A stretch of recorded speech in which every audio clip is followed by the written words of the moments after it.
नमस्कार, बहुत स्वागत है आपका। आप देख रहे हैं JEK 24/7 न्यूज में, आपके साथ सोनिका सिंह। वक्त हो चला है 100 बड़ी खबरों को जानने का।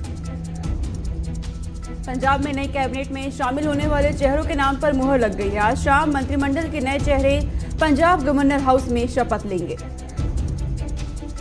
राहुल गांधी और केंद्रीय आलाकमान के साथ हुई लंबी बैठकों के बाद पंजाब के नवनियुक्त सीएम चरणजीत सिंह चन्नी ने अपने कैबिनेट के चेहरों पर मुहर लगा दी है। उत्तर प्रदेश में होने वाले विधानसभा चुनाव से पहले योगी सरकार आज कैबिनेट विस्तार कर सकती है। कैबिनेट विस्तार में 7 से 8 मंत्री शपथ ले सकते हैं। वोट बैंक की सियासत और समीकरण साधने के लिए कई विधायकों को मंत्री पद दिए जाने की चर्चा है। प्रधानमंत्री नरेंद्र मोदी भारत पहुंच गए हैं। अमेरिका की 3 दिवसीय यात्रा के बाद आज सुबह दिल्ली एयरपोर्ट पर जेपी नड्डा सहित अन्य बीजेपी कार्यकर्ताओं ने पीएम का स्वागत किया। इस दौरान पीएम नरेंद्र मोदी के नारे भी लगे। वहीं पीएम ने सभी लोगों का आभार जताया। इस दौरान जेपी नड्डा और पीएम मोदी ने अपना जनता को संबोधित किया। प्रधानमंत्री नरेंद्र मोदी ने शनिवार को अपने अमेरिकी दौरे के आखिरी दिन संयुक्त राष्ट्र महासभा को संबोधित किया। पीएम मोदी के संबोधन पर कांग्रेस नेता पी चिदम्बरम ने तंज कसा है।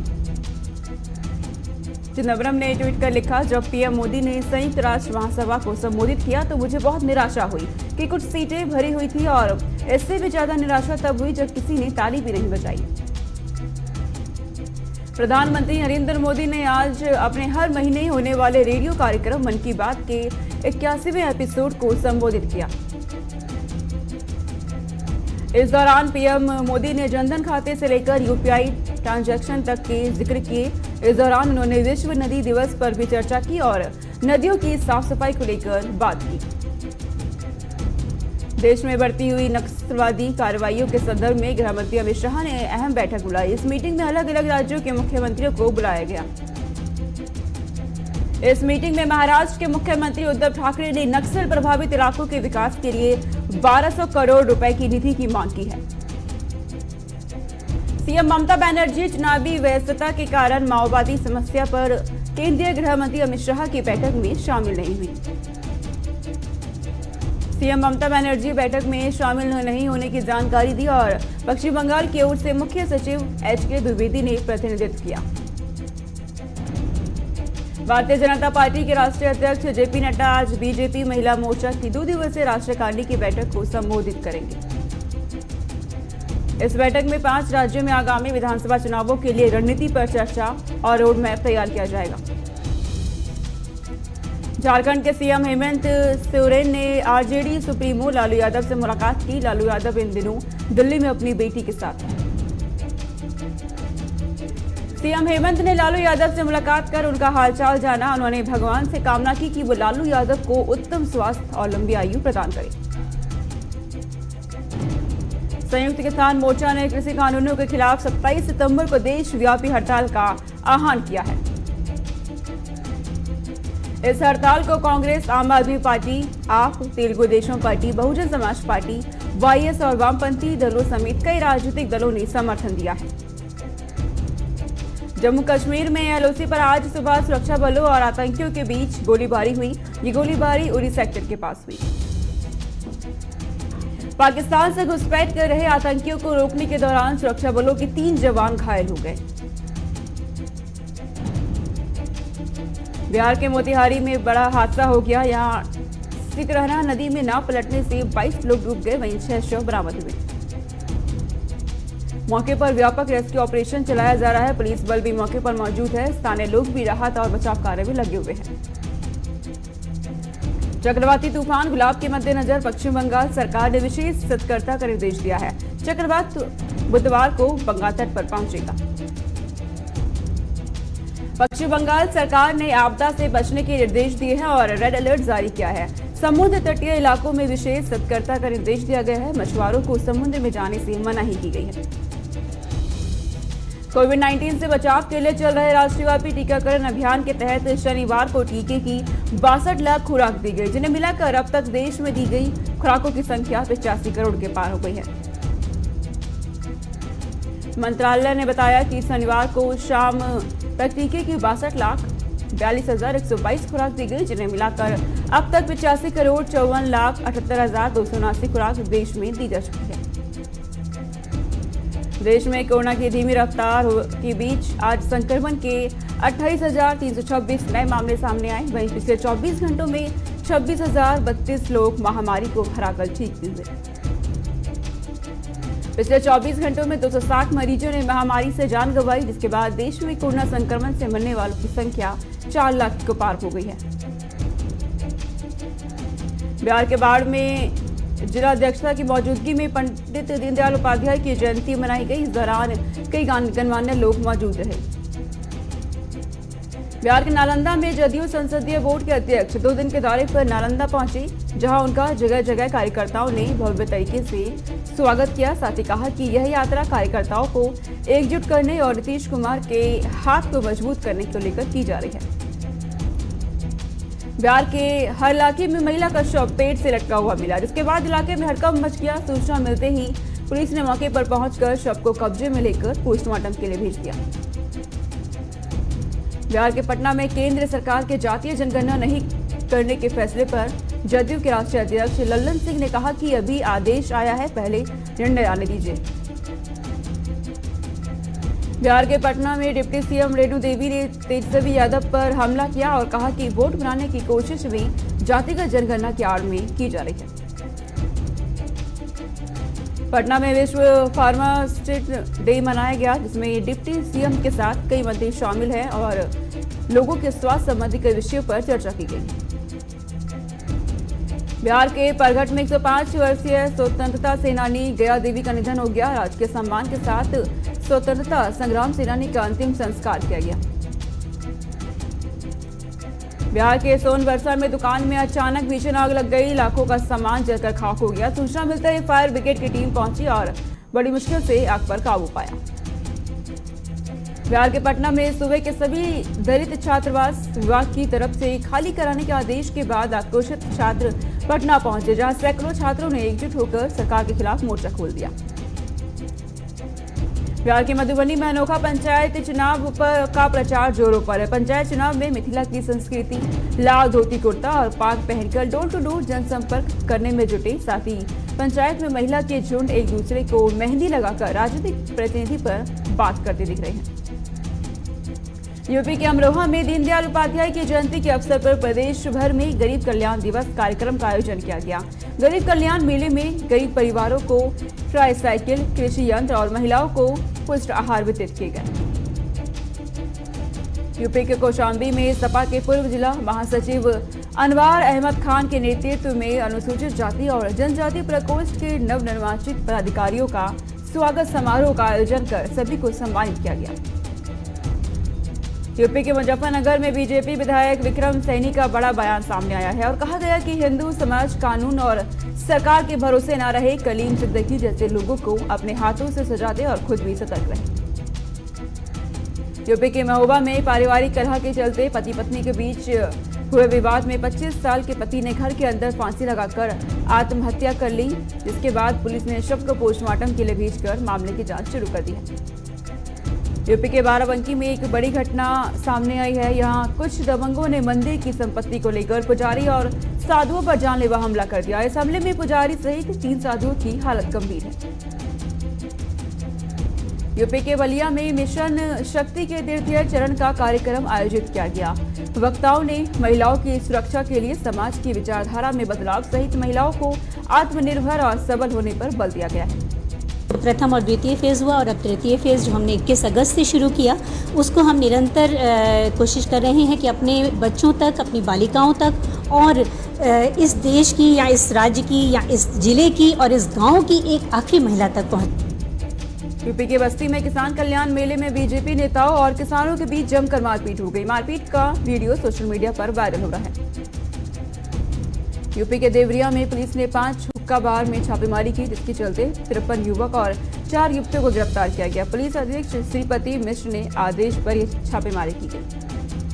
पर अवैध रूप से चल रहे कुछ हुक्का बार के बारे में सूचना प्राप्त होने पर आज स्थानीय पुलिस द्वारा 5 हुक्का बार केंद्रों पर छापा मारा गया।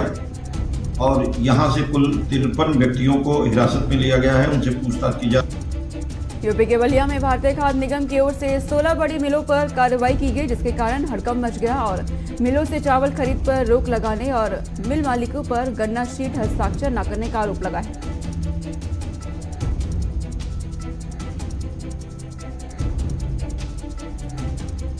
यूपी के अमरोहा में सदब चौधरी ने यूपीएससी सिविल सेवा परीक्षा में 23वीं रैंक हासिल कर सफलता की एक नई कहानी लिखी। 2 साल की कड़ी मेहनत के बाद बिना किसी कोचिंग के उन्होंने ये मुकाम हासिल किया।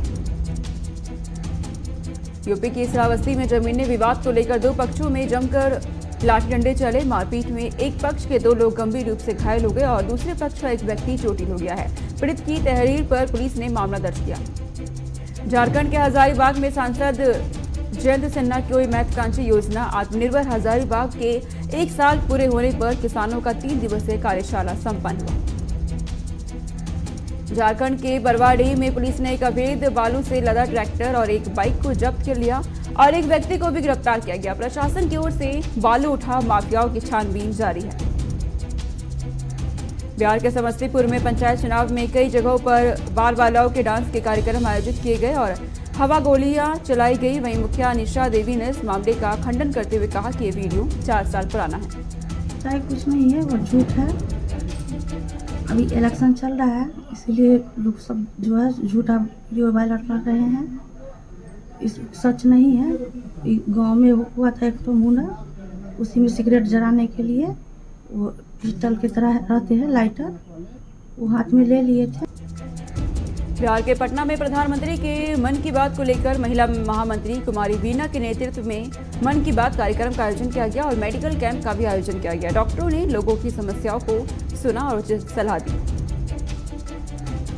झारखंड के लातेहार में रेल मंडल के वरीय मंडल सुरक्षा आयुक्त के निर्देश पर रेल दुर्घटना और आपदा से निपटने को लेकर आरपीएफ की एक टीम का गठन किया गया और चिकित्सा व्यवस्था उपलब्ध कराने समेत कई बिंदुओं पर ध्यान दिया गया। यूपी के बलरामपुर में सरकार की लापरवाही साफ देखने को मिली है। केंद्रीय विद्यालय के 3 किलोमीटर की दूरी पर सड़क है। सड़क में लगभग 3000 से ज्यादा गड्ढे हैं। इन गड्ढों के कारण आए दिन एक्सीडेंट होते रहते हैं। कर्नाटक के गुंडलुपेट में आशा कार्यकर्ताओं ने राज्य सरकार से अपनी मांगों को लेकर तहसील कार्यालय पर धरना प्रदर्शन किया। सहायता धन को बढ़ाने के साथ सरकारी नौकरी में शामिल करने की मांग की गई। यूपी के अमरोहा में शराब की बिक्री का खेल धड़ल्ले से चल रहा है। गांव में शराब की बिक्री होने से गांव का माहौल खराब हो रहा है, जिसको लेकर दर्जनों महिलाओं ने विरोध प्रदर्शन कर नाराजगी जताई। यूपी के श्रावस्ती में गौशाला का निर्माण किया जाएगा। 5 बीघा भूमि पर 1 करोड़ 30 लाख की लागत से निर्माण होगा। विधि विधान पूजा हवन की गई और आधारशिला रखी गई।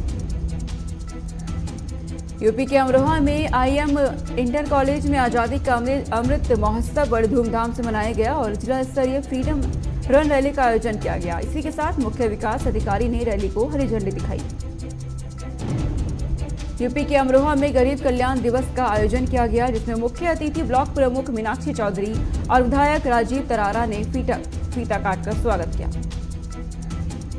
गरीब कल्याण दिवस पर विकलांगों को रिक्शा और फसलों में दवा करने के लिए मशीन दी गई है। चूल्हा और गरजौल सीएचसी का कैंप भी लगाया गया, जिसमें भारी संख्या में लोगों ने योजनाओं का पूरा लाभ उठाया। यूपी के शाहजहांपुर में पंचायत घरों के निर्माण में घोटाले का मामला सामने आया है। जांच के बाद मुख्य विकास अधिकारी ने जेई के खिलाफ कार्रवाई करते हुए लाखों की रिकवरी के आदेश दिए हैं। यूपी के देवरिया में राज्य मंत्री जयप्रकाश निषाद के पुत्र ने विकास अधिकारी को जमकर पीटा, जिसका वीडियो वायरल हो रहा है। मौके पर पहुंचे एसडीएम और पुलिस मामले की जांच में जुटे हैं। यूपी के औरैया में फौजी की पत्नी और 3 बच्चों की मारपीट कर आरोपी फरार हो गया। यूपी की शिकायत पर पुलिस ने बताए गए आरोपियों के नाम पर कार्रवाई करते हुए 1 आरोपी को गिरफ्तार किया और 2 अभी फरार हैं।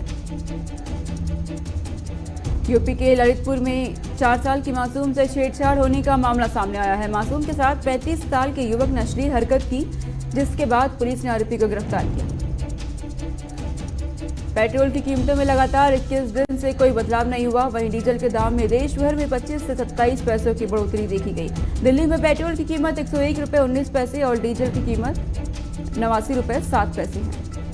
वहीं मुंबई में पेट्रोल की कीमत 107 रुपये 26 पैसे और डीजल की कीमत 96 रुपये 68 पैसे है। सोने और चांदी दोनों की कीमतों में कमी आई है। सोना 438 रुपए सस्ता होकर 40,694 रुपए प्रति 10 ग्राम पर हुआ।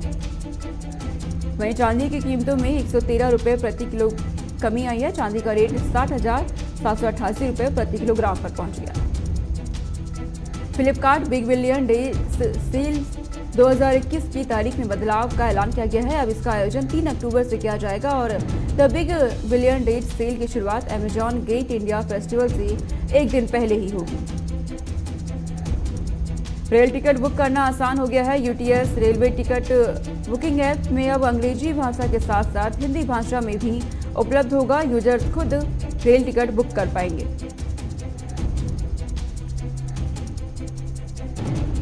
हाल ही में एप्पल ने आईफोन 13 सीरीज लॉन्च किया। आईफोन 13 प्रो खरीदने वाले यूजर्स का कहना है कि वे अपने आईफोन 13 प्रो से एप्पल वॉच को अनलॉक नहीं कर पा रहे। एप्पल वॉच ऐसी दोनों ही अपडेट वर्जन से अप टू डेट है, इसके बावजूद फोन अनलॉक नहीं होता। टीवीएस मोटर कंपनी की अपाचे RR 310 ने लॉन्च के 1 महीने के अंदर आउट ऑफ स्टॉक हो गई है। ये बाइक टीवीएस ने सितंबर में 100% सेल दर्ज की है। रियलमी ने 32 इंच स्क्रीन का स्मार्ट टीवी नियो लॉन्च कर दिया है। इसे बेजल लेस डिजाइन दिया गया है। इस टीवी की कीमत 14,999 रुपए है। MG मोटर इंडिया के SUV MG एस्टॉर के वेरिएंट्स की लॉन्च से पहले ही तस्वीर लीक हुई। MG एस्टॉर में लेटेस्ट ड्राइविंग टेक्नोलॉजी के साथ पर्सनल AI असिस्ट सिस्टम मिलता है। जो बाइडेन ने पीएम मोदी के साथ द्विपक्षीय प्रत्यक्ष बैठक के दौरान संयुक्त राष्ट्र सुरक्षा परिषद में भारत की स्थायी सदस्यता और परमाणु आपूर्तिकर्ता समूह में भारत के प्रवेश पर समर्थन दोहराया है। राष्ट्रपति बाइडेन ने प्रधानमंत्री मोदी के साथ बैठक के दौरान अगस्त 2021 में सुरक्षा परिषद की भारत द्वारा की गई अध्यक्षता के दौरान मजबूत नेतृत्व की सराहना की है। तालिबान ने क्रूरता की सारी हदें पार करते हुए एक पत्रकार की हत्या कर उसका शव क्रेन से लटका दिया। पत्रकार हुनर अहमद की हत्या पर हेरात शहर के मुख्य चौराहे पर उनका शव लटकाया गया। शव को देखने के लिए यहां लोगों की भारी भीड़ भी जुटी। तालिबान ने सार्वजनिक तौर पर हत्या करने और शव लटकाने से जुड़ी इस खबर को लेकर आधिकारिक तौर पर भी कुछ नहीं कहा है। जर्मनी में आज राष्ट्रीय चुनाव के लिए मतदान हो रहा है। मतदाताओं को एक साधारण से दिखने वाले बैलेट में 2 विकल्प मिलेंगे। जर्मनी में चांसलर एंजेला मर्केल 16 साल बाद सत्ता छोड़ रहे हैं, इसलिए इस बार के चुनावों पर पूरी दुनिया की नजर टिकी हुई है। पाकिस्तान के खिलाफ स्विट्जरलैंड के जिनेवा में संयुक्त राष्ट्र मानवाधिकार परिषद के कार्यालय के बाहर विरोध प्रदर्शन हुआ। पाकिस्तान के कब्जे वाले कश्मीर और गिलगित बल्तिस्तान के राजनीतिक कार्यकर्ताओं ने यहां पर पाकिस्तान विरोधी नारे लगाए, साथ ही आतंकवादी शिविरों को खत्म करने की मांग की है। फ्रांस के राष्ट्रपति एमेनुएल मैक्रों ने कहा कि गरीब देशों को फ्रांस की ओर से कोरोना वैक्सीन की खुराकों के खेप दोगुना किया जाएगा। मैक्रो ने कहा कि दुनिया में कई देश ऐसे हैं जहां वैक्सीनेशन अभियान काफी पीछे है। अफ्रीका की मात्र 3% आबादी को ही वैक्सीन लग पाई है, जिसे बढ़ाने की जरूरत है। अर्चना पूरन सिंह आज अपना 59वां जन्मदिन मना रही है। एक्ट्रेस अर्चना पूरन सिंह ने अपनी करियर की शुरुआत बतौर मॉडलिंग के तौर पर की थी और कई फिल्मों में भी काम कर चुकी हैं। अक्षय कुमार की फिल्म सूर्यवंशी का फैंस बेसब्री से इंतजार कर रहे थे। ये फिल्म बीते साल रिलीज होने वाली थी, मगर कोरोना महामारी की वजह से इसे पोस्टपोन कर दिया गया था। और अब आखिरकार सूर्यवंशी सिनेमाघरों में रिलीज होने जा रही है। रोहित शेट्टी के डायरेक्शन में बनी फिल्म सूर्यवंशी दिवाली के मौके पर सिनेमाघरों में रिलीज होने जा रही है। शाहरुख खान की लाडली सुहाना खान एक स्टाइल आइकॉन बन गई हैं। सुहाना ने अपनी इंस्टा स्टोरी पर एक सिजलिंग सी फोटो शेयर की, जिसमें वो अपनी गर्ल गैंग के साथ हैंग आउट करती नजर आ रही हैं। एनसीबी मुंबई और गोवा के ज्वाइंट ऑपरेशन ने एक एक्टर अर्जुन रामपाल की गर्लफ्रेंड गैब्रिएला के भाई अगिस्लाओस को गोवा में ड्रग्स बरामद करने के बाद गिरफ्तार किया। मुंबई के सेंटा क्रूज में एक्ट्रेस जैस्मीन भसीन को डेंटल क्लिनिक के बाहर स्पॉट किया गया, जहां वो कैजुअल लुक में दिखी। बॉलीवुड एक्ट्रेस सुष्मिता सेन को उनकी बेटी के साथ बांद्रा के डबिंग स्टूडियो के बाहर देखा गया, जहां वो पेपराजी पोज देती नजर आईं। एक्ट्रेस दिव्या दत्ता को अपने बच्चों के साथ लंच के लिए पिंक 82 में देखा गया, जहां वो मीडिया के सामने अपने बच्चों के साथ पोजती नजर आई। बॉलीवुड एक्ट्रेस श्रद्धा कपूर को मुंबई के फिटनेस स्टूडियो से निकलते हुए देखा गया, जहां वो कैजुअल लुक में दिखी। बिग बॉस ओटीटी के कंसल्टेंट रहे राकेश बापट को जुहू के सैलून के बाहर देखा गया। इस दौरान उन्होंने ब्लैक कलर के स्वेटशर्ट के साथ डेनिम जींस पहनी थी। वक्त हो चला एक छोटे से ब्रेक का, फौरन लौटेंगे। देखते रहिए J24 न्यूज़।